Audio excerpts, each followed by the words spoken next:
Today, I'd like to talk about fear.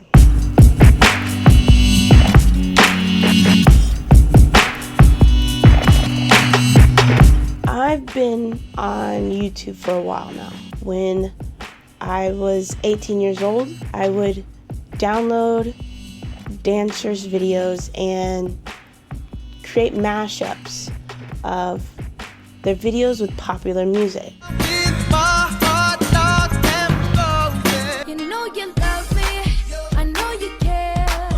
I tried to create a web series, basically promoting my favorite creators around the net.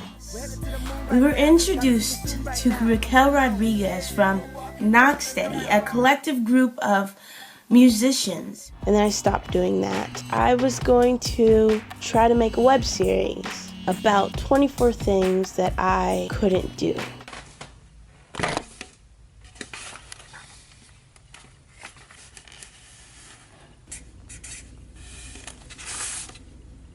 And I stopped doing that as well. And I've also wanted to do different kind of videos within that time frame. See, I found YouTube back in 2009. So from 2009 to 2015, I let my fear hold me back from making videos. Because see, I've always believed in the power of video, but I was too afraid to show what I believed in because I was afraid of the judgment. I was insecure about how I spoke. I was insecure about how I looked. I was insecure about my current situation. And those fears held me back. But when I planned to create the web series, 24 Things That I Can't Do, I realized that for me to become the best version of myself, I had to break through those fears.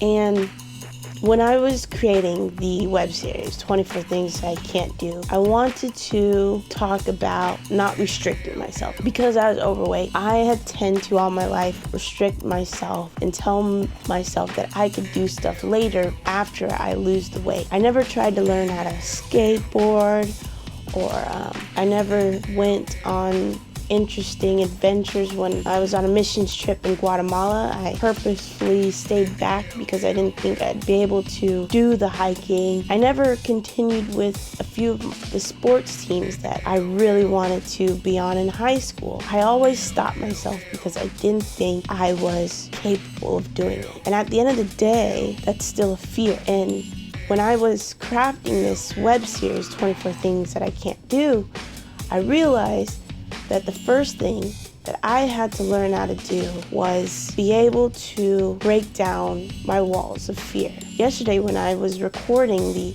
restricting vlog, I was outside and it was the first time I ever filmed myself in public. And there are people out there listening and I was completely afraid. And I was believing I should turn the camera off, and yet I pushed myself to finish. And yes, I forgot some of the notes, that's why the quick notes popped up, but I didn't stop myself from completing the goal I'd set out to create my vlog. And that is something that I always did with my previous endeavors. If my fear crept in, I would quit. But, I truly believe that video vlogging is something that could change lives, because it's a way for people to hear everyday human beings and to experience their perspective in this beautiful world. So yeah, fear sucks. It is important because it's there to make sure we analyze a situation, but it's also annoying because for a lot of people, including myself, it tends to stop you in your tracks and sometimes make you turn around and walk back the other way.